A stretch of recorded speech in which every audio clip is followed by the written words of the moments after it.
नहमदुहु व नसल्ली अला रसूलिहिल करीम अम्मा बाद बिस्मिल्लाहिर्रहमानिर्रहीम। अस्सलामु अलैकुम वरहमतुल्लाहि वबरकातुहू। मुहतरम नाज़रीन, 7 चीज़ें हमेशा घर में रखो, हजूर सल्लल्लाहु अलैहि वसल्लम का फरमान। मोहतरम नाज़रीन, आज की वीडियो हर उस मुसलमान के लिए है जो अपने घर में अल्लाह पाक की मदद और नुसरत देखना चाहता है। हर इस मुसलमान के लिए जो अपने घर में चैन, सुकून और बरकत, हर बीमारी और मुसीबत से बचना चाहता है। इस वीडियो को आखिर तक ज़रूर देखिएगा, इंशाअल्लाह बहुत फ़ायदा होगा। आज की वीडियो में हम आपको बताएंगे कि वो कौन सी 7 चीज़ें हैं जिन्हें घर में रखना रसूलुल्लाह सल्लल्लाहु अलैहि वसल्लम ने ज़रूरी बतलाया। वो 7 चीज़ें जो रसूलुल्लाह सल्लल्लाहु अलैहि वसल्लम ने बताई हैं, आप इन्हें घर में रखना शुरू कर दें तो आप देखेंगे कि अल्लाह जल्ल शानहू किस तरह आपके घर को हर बुराई से महफूज रखता है।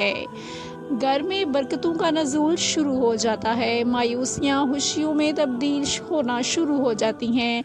इन 7 चीज़ों को घर में रखने से बीमार घराने सेहतयाब होना शुरू हो जाते हैं।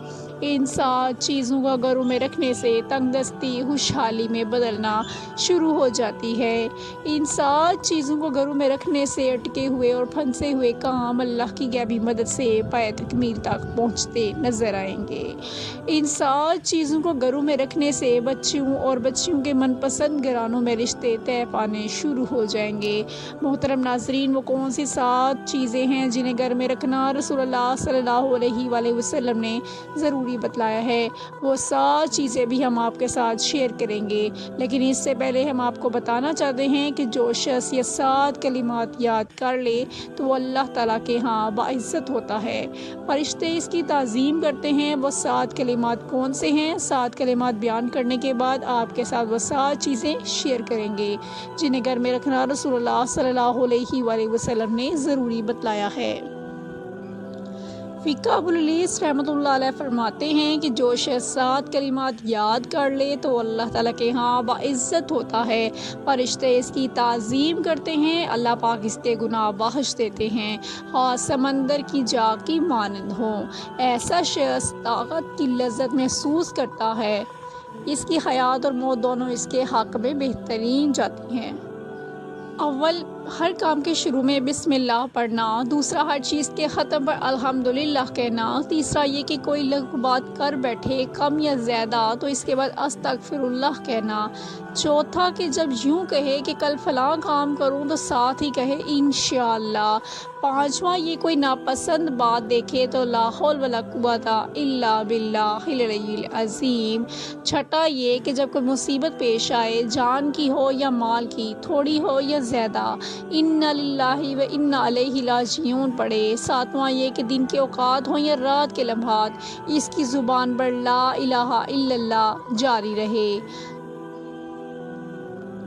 वो कौन सी 7 चीज़ें हैं जिन्हें घर में रखना रसूलुल्लाह सल्लल्लाहु अलैहि वसल्लम ने ज़रूरी बतलाया है? वो 7 चीज़ें ये हैं। नंबर 1, ज़मज़म का पानी। आपको जिस्मानी और रूहानी कोई बीमारी हो जाए, आप खड़े रहकर किबला की तरफ मुँह करके 1 गिलास ज़मज़म का पानी पीजिए। पानी पीते ही आप अल्लाह की कुदरत और आब ज़मज़म की बरकत से इसका असर अपने जिस्म में देखेंगे। नंबर 2, कुरान शरीफ। कुरान शरीफ एक ऐसी किताब है जिसमें क़यामत तक आने वाली हर मुसीबत का इलाज अल्लाह जल्ल शानहू ने बताया है और हर बीमारी का इलाज अल्लाह जल्ल शानहू ने कुरान करीम में बताया है। और बताया है कि जिस घर में कुरान करीम पढ़ा जाता है तो अल्लाह जल्ल शानहू इस घर को हर बुराई से बचाएंगे। नंबर 3, कलवंजी। कलवंजी के बारे में तिब नबवी में आता है। कलवंजी में लाइलाज और बड़ी से बड़ी बीमारियों का इलाज पाया जाता है सवाए मौत के। नंबर 4, खजूर। रसूलुल्लाह सल्लल्लाहु अलैहि वसल्लम ने चौथी चीज़ खजूर घर में रखना ज़रूरी बताई है। खजूर के बारे में रवायत आती है कि जिस घर में खजूर होती है क़यामत तक इस घर में फाका गरीबी कभी नहीं आती।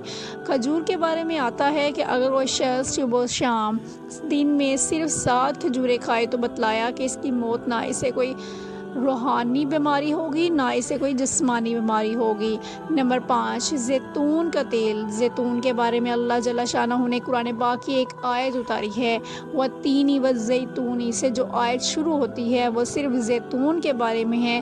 جو بھی شخص زیتون کا استعمال کھانے میں کرے گا یا کسی بیماری میں کرے گا تو ایسی 99 بیماریاں جن کا علاج ابھی تک دریافت نہیں ہو سکا، اس کا علاج بھی زیتون میں ہے۔ نمبر 6، شہد۔ شہد کے بارے میں اللہ جل شانہ نے قرآن کریم میں فرمایا ہے کہ شہد کے بارے میں طب نبوی میں بھی آتا ہے کہ 70 سے زائد بیماریوں کی شفا شہد کے اندر ہے۔ نمبر 7، سرکہ۔ رسول اللہ صلی اللہ علیہ وآلہ وسلم نے ارشاد فرمایا کہ جس گھر میں سرکہ ہوگا اس گھر میں بہت برکت ہوگی۔ سرکہ کے بہت سارے فوائد ہیں۔ انگوری سرکہ کے بارے میں رسول اللہ صلی اللہ علیہ وآلہ وسلم نے گھر میں رکھنے کو فرمایا ہے۔ ہمارے اعمال ہی ہمارے اوپر آنے والی مصیبت اور پریشانی کا سبب بنتے ہیں۔ ہمارے اعمال ٹھیک نہ ہونے کی وجہ سے اللہ تعالیٰ ناراض ہوتا ہے اور ہمارے حق میں کیے جانے والے فیصلے اللہ کی ناراضگی کا سبب ہیں۔ اگر ہم اللہ اور اس کے رسول صلی اللہ علیہ وآلہ وسلم کی شریعت پر عمل کریں گے تو ہم دین، دنیا اور آخرت میں بھی کامیاب ہوں گے۔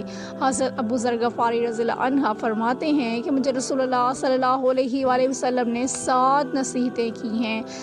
نمبر 1، مجھے اس کا حکم فرمایا کہ مسکینوں سے محبت کرو اور ان کے قریب رہا کرو۔ نمبر 2، مجھے یہ حکم فرمایا کہ میں اپنے سے نیچے لوگوں، زیادہ مالدار پر نگاہیں نہ رکھوں، اپنے سے کم درجے والوں پر نگاہیں رکھوں، ان پر غور کیا کروں۔ نمبر 3، مجھے حکم فرمایا کہ میں صلہ رحمی کیا کروں اگرچہ وہ مجھ سے منہ پھیریں، یعنی جس کے ساتھ صلہ رحمی وہ مجھ سے غائب ہو، دور ہو، یا کہ وہ میرے ساتھ توجہ سے پیش نہ آئے بلکہ مجھ سے روگردانی کرے۔ ترغیب و ترہیب کے الفاظ یہ ہیں کہ اگرچہ وہ مجھ پر ظلم کرے، اس سے دوسرے معنی کی تائید ہوتی ہے۔ نمبر 4، مجھے حکم فرمایا کہ میں کسی شخص سے کوئی چیز نہ مانگوں۔ نمبر 5، مجھے حکم فرمایا کہ میں حق بات کہوں چاہے کسی کی کڑوی لگے۔ نمبر 6، مجھے حکم فرمایا کہ میں اللہ تعالیٰ کے رضا کے مقابلے میں کسی ملامت کرنے والے کی ملامت کی پرواہ نہ کروں، یعنی جس چیز کے حق میں اللہ جل شانہ راضی ہو اس کو اختیار کروں، اور اس کے کرنے پر احمق لوگوں کی ملامت کریں تو کیا کریں۔ مجھے حکم فرمایا کہ میں لا حول ولا قوت الا باللہ کثرت سے پڑھوں، اس لیے کہ یہ کلمات ایسے خزانے سے اترے ہیں جو خاص عرش کے نیچے ہیں۔ مشکوۃ الشریف میں ہے، علماء کہتے ہیں کہ 7 خصلتیں صدقہ کو بڑھاتی ہیں اور اس میں عظمت پیدا کرتی ہیں۔ پہلی یہ کہ حلال مال سے صدقہ کرنا۔ اللہ تعالیٰ کا ارشاد ہے کہ خرچ کیا کرو عمدہ چیز کو اپنی کمائی میں سے۔ دوسری یہ کہ قلیل مال سے بے قدر ہمت دینا چاہیے۔ تیسری یہ کہ جلدی دینا کہ کہیں موقع نہ جاتا رہے۔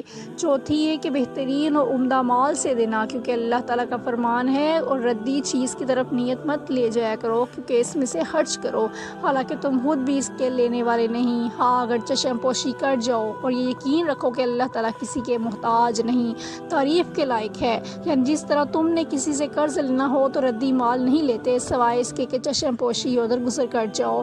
5ویں یہ کہ ریا سے بچتے ہوئے چھپا کر صدقہ کرو۔ چھٹی یہ کہ اس پہ احسان نہ جتاؤ کہ اگر اجر باطل ہو جائے۔